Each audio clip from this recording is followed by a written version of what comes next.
C'est tellement déprimant cet endroit, tout le quartier est mort. Beaucoup de gens pensent qu'ils ne peuvent pas commencer à investir dans l'immobilier parce que c'est trop cher, qu'ils ne savent pas par où commencer ou qu'ils ne veulent tout simplement pas accepter qu'ils ne sont pas prêts à passer à l'action. Mais aujourd'hui, je vais vous montrer comment j'ai commencé à investir à 22 ans en travaillant dans un emploi normal et en gagnant environ 50 000 $ par année. Acheter votre première propriété est tout à fait faisable si vous êtes prêt à faire preuve de créativité et à regarder plus loin que ce qui apparaît sur les annonces immobilières dans votre fourchette de prix et dans votre quartier, ainsi qu'à analyser les transactions potentielles plus tard dans la vidéo. Allons-y! Voici le chemin que je prenais tous les matins quand je travaillais au gouvernement et je prenais ma voiture jusqu'ici, cette vieille Hyundai merdique qui avait une fuite d'échappement, et en hiver, je conduisais jusqu'ici et je me garais à l'arrêt de bus juste ici à 4h50 du matin pour pouvoir attraper le bus à 5h du matin. C'est l'arrêt de bus. 5h du matin, c'était le sacrifice pour arriver à l'heure au travail. Ouais, exact, là, parce qu'il disait, tu sais, comme on va pas avoir de porte au top des escaliers, évidemment, parce qu'il faudrait avoir comme un toit, mais c'est sous la fenêtre, fait que ça marche pas. Nous voici au cœur du centre-ville, c'est là que je travaillais, c'est tous les bâtiments gouvernementaux autour d'ici. C'est un quartier super déprimant, honnêtement, et c'est pourquoi je le détestais tant. Mon bureau était au 4e étage, ici dans ce bâtiment, et c'est là que je gagnais, je crois, 50 000 $ par an. Alors voilà, je détestais absolument ce travail, mais parce que j'avais ce revenu, je pouvais, même à 50 000 par an, commencer à acquérir des biens immobiliers comme ce premier duplex que nous allons bientôt visiter.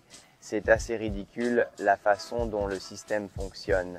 Si vous n'avez pas 2 ans de revenus à montrer, vous ne serez même pas en mesure de vous qualifier pour le plus petit des duplex. J'utilise donc cet emploi comme un outil. C'est pourquoi je recommande toujours, si vous êtes en mesure de le faire, de conserver un emploi avec des revenus réguliers afin de pouvoir montrer aux prêteurs que vous avez cette constance, de payer le bien même si ce n'est pas vous qui allez le payer, mais ce sont les locataires qui vont payer tout ça. C'est quelque chose qu'il faut prendre en compte et l'utiliser en quelque sorte comme un pion dans votre jeu plus large. C'est exactement ce que j'ai fait et je suis parti après environ 3 ans. J'ai acheté ma maison, j'ai acheté quelques biens locatifs et j'ai pu faire la transition. Et d'ailleurs, je mentionne tout cela parce que si vous êtes dans une situation actuelle où vous avez un travail que vous détestez, c'est tout à fait correct et normal, mais regardez la vue d'ensemble du jeu chaque jour. Quand je me suis réveillé à 4h30, comme je l'ai dit plus tôt, bien sûr, je détestais cela, je ne voulais pas le faire, mais j'avais un plan de 2 ou 3 ans pour en sortir. Pour vous en sortir, vous voulez acquérir des actifs, vous voulez créer une entreprise, vous allez devoir souffrir pendant un certain temps. C'est la réalité de la vie. J'ai travaillé 15 heures par jour à un moment donné. Ça m'a complètement grillé, mais ça m'a permis de passer à autre chose. Alors oui, si vous avez cette flamme et cette vision, ne lâchez pas, gardez votre travail, obtenez des actifs avant de démissionner, puis démissionnez et ne regardez jamais en arrière. Nous allons maintenant nous rendre au premier duplex que j'ai acheté, un duplex que j'ai acheté avec mon partenaire jusqu'à aujourd'hui.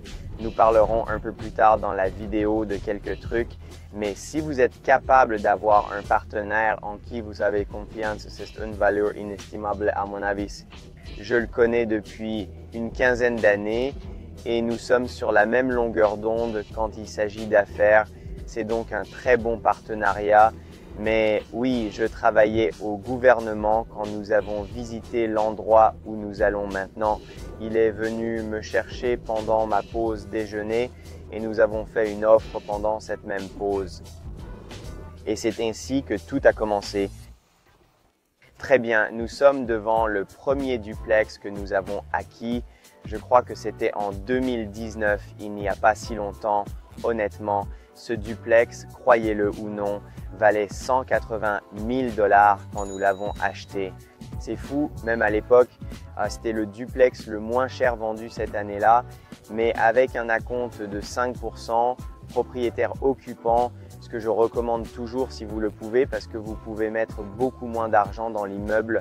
Je crois que l'acompte était de 12 000 $ ou quelque chose comme ça, même après tous les frais de clôture. 15 000 $ pour mettre le pied dans la porte de votre première propriété.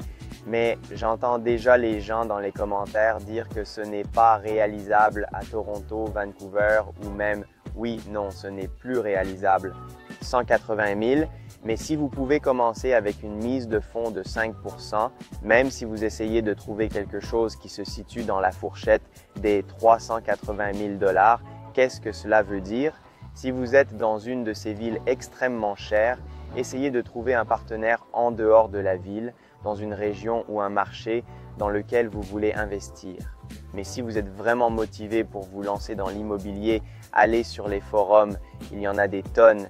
Essayez de trouver des partenaires motivés dans la région que vous recherchez. Et si vous pouvez apporter de l'argent à la table, cela peut être une partie de votre valeur. Nous l'avons rénové, ce qui lui a donné beaucoup de valeur et c'est pourquoi un an plus tard, nous avons pu le vendre pour, je crois, 70 000 $ de plus que ce que nous avions payé. Même le type à qui nous l'avons vendu était super parce que les loyers n'étaient même pas complètement optimisés. Il a pu augmenter le loyer de manière significative au fil du temps, le refinancer lui-même et utiliser cet argent comme capital de départ pour une autre affaire. Donc dans l'immobilier, vous voulez toujours acheter des choses qui ont une valeur ajoutée si vous cherchez à faire des progrès importants sur l'immeuble. Si vous cherchez à acheter un endroit qui n'a pas besoin de travaux, il vous faudra beaucoup plus de temps pour vous développer parce qu'il n'y a pas de valeur créée, il n'y a pas d'argent dans les transactions déjà optimisées. Vous attendez juste qu'elles s'apprécient et s'amortissent au fil du temps. Ces nouvelles constructions qui coûtent plus d'1 million de dollars, 200, 300, 400 000 $ par porte, c'est tout neuf, il n'y a pas de la valeur ajoutée. Essayez d'avoir un partenaire et de regarder en dehors d'un marché cher. Mais Empire, c'est certainement l'une des propriétés les moins attrayantes de toute la rue, mais oui, c'est vrai. Voilà la première affaire, là où tout a commencé.